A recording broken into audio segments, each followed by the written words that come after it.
सिखाओ माँ, महिमा अम्बार तेरी सुन लो पुकार मेरी, कर ज्ञान दान मुझे शरण लगाओ माँ।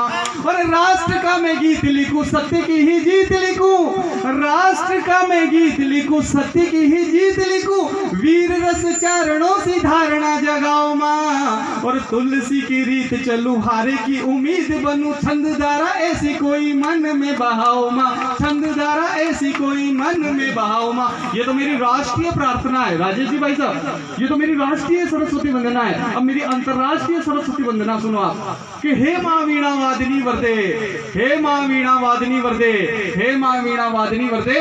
और सुनेल में जितने भी कुंवार हैं उन सबकी जल्दी से शादी कर दे भाई साहब। ये मेरी अंतरराष्ट्रीय वंदना है। माता रानियां हंसी, मेरी 7 पीढ़ियां आपकी आभारी रहेगी। अपार संख्या में आप पधारिए, और जहाँ माता रानियां होती है वहाँ भेरू जी मली जावे। बहुत बढ़िया टीम का संयोजन किया है मेरे परम मित्र, मेरे आलिंद श्री भेरू नागर नखराला ने। आपका राजस्थान हम दोनों भाइयों को भेरू स्क्वायर के नाम से जानता है, तो बहुत बढ़िया टीम बनाई है भेरू नागर नखराला ने। खाने की तारीफ कहीं कर दी, फूल की जो बागड़ बिल्ला अर्गोडियो। अगर पूरा धाकड़ समाज जो है सहयोग नहीं करता तो टीम कहां से बना लेता थे भाई साहब। दूसरे लॉकडाउन और कोरोना के पश्चात हम सब मित्रों का 8वां कवि सम्मेलन है। इस कोरोना नामक महामारी से पूरा भारत देश परेशान हो रहा था। अच्छा आपको बताऊं, ये पीछे जो खड़े हैं ना अखिलेश यादव की तरह, मैं इनसे निवेदन करता हूं कि अभी आप यूपी चुनाव से आए हो तो आप पधारिए, क्योंकि हमें भजन सुनने के लिए कान दिए हैं, गाने के लिए मुंह दिया है, सूंघने के लिए नाक दिया है, तो बैठने के लिए चेचिस भी दिया ही होगा। इसलिए जो भी यूपी विधानसभा चुनाव से आए हुए हैं उन सभी गणमान्य सज्जनों से निवेदन करता हूं कि ये व्यवस्था श्री धाकड़ परिवार ने आप सभी के लिए की है। आप पधारिए, आनंद लीजिए, बहुत बढ़िया। और बीरू भैया एक बात में मुझे नगर में बड़ा बुजुर्ग है, मोटरसाइकिल पे बैठा के ले चलो लिफ्ट दौड़ा, मार तो कई काम को नहीं, बीड़ी जोड़ी जो माची देता है। मैंने क्यों अगर सलोतिया में नहीं ट्रेन भी करती तो लोग रोका लेता है ना। बहुत प्यारा है धाकड़ परिवार, और ये बहुत बड़े बड़े कलमकार, कोई सूखला हरका कलमकार है, कोई खारिया हरका है, कोई डबल मशाल हरका यहाँ बुलाया।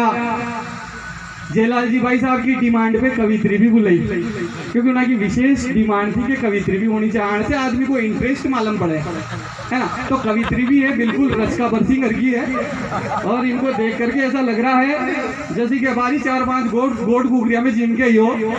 बहुत बढ़िया कवित्री है। उज्जैन से श्री निशा उज्जैनी जी, श्रीमती निशा उज्जैनी जी, आप भारत की यात्राएं करती है। बहुत बढ़िया कवि सम्मेलन जमेगा, बस आप लोग मन बना करके बैठ जाइए। पीछे जो भाई साहब बैठे हैं डेरा सच्चा सौदा के समर्थक, इनसे मैं निवेदन करता हूं कि आप विराजमान होइए और आनंद लीजिए। और अतिशीघ्र में आपको कवि बंधुओं से जोड़ूंगा।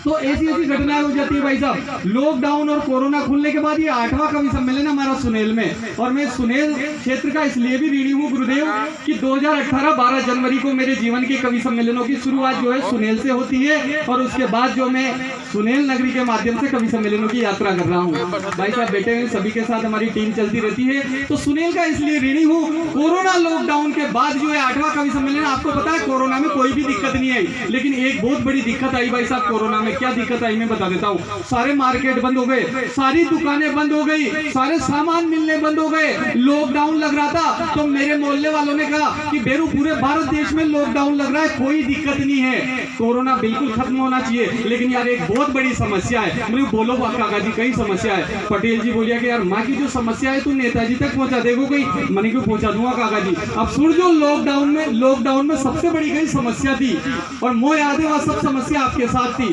लॉकडाउन में सबसे बड़ी समस्या थी जो मैंने काका जी से सुनी और नेताजी तक पहुंचे भाई साहब। और समस्या यह थी कि पूरे देश में लॉकडाउन लगवा दो नेताजी, पूरे देश में लॉकडाउन लगवा दो नेताजी, और कोरोना को बिल्कुल खत्म करवा दो नेताजी।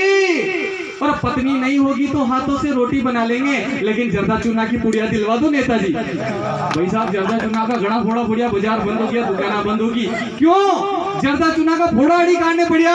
क्योंकि वो न कायम चूर्ण की वफा से आती है, वो सब समझ जाओगा आप जर्दो चूनो कहां छावे।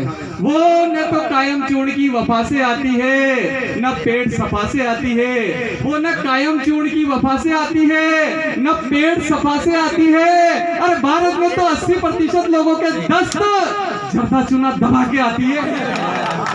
ऐसे फोड़े पड़ते हैं भाई साहब। तो ऐसी समस्याएं जो है हमें झेलने को मिलती है। गुरुदेव आनंद लीजिएगा, क्योंकि आज आनंद का माहौल है। कवि सम्मेलन का इतना सा लक्ष्य होता है कि देश दुनिया की बातें भी निकल करके आती है और काम की बातें भी निकल करके आती है, और हंसाने का काम भी हम करते हैं, क्योंकि टेंशन देने का काम तो हर चौथा आदमी कर रहा है दुनिया में। अब यार कोई भी जो है जनपद साहब आके कहते कि थाका कांगड़ पे था कि पड़ोसी पटेल जी ने थंबा गाड़ दिया, जनपद साहब के टेका जाए, तुरंत टेंशन आ जा। लेकिन कवि सम्मेलन में केवल हंसी दी जाती है, मस्ती दी जाती है, क्योंकि क्या है कवि सज्जनों का काम कि धूल जमे दरवाजों पर कदमों की आहट देते हैं, धूल जमे दरवाजों पर कदमों की आहट देते हैं, और सदियों के सन्नाटों पर गीतों की गुनगुनाहट देते हैं, और जो जरा से गम में हंसना भूल गए हैं। यार बहुत बहुत आभार आदरणीय भाई साहब का डावला की चीज है।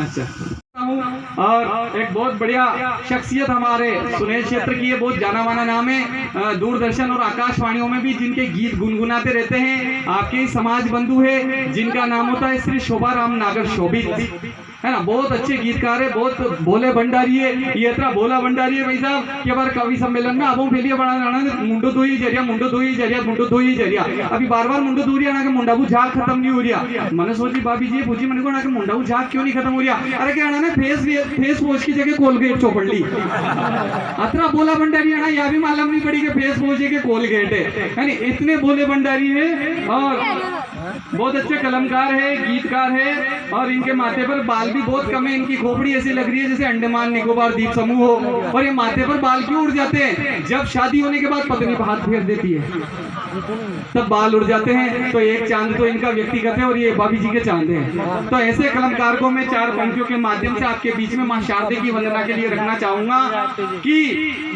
फोटो पर लाली छा जाए तो कह देना वो शोभित है, फोटो पर लाली छा जाए तो कह देना वो शोभित है, माहौल में खुशहाली आ जाए तो कह देना वो शोभित है, और सुनेल धरा का लाडला है वो शोभा राम सुशोभित है, वो शोभा राम सुशोभित है।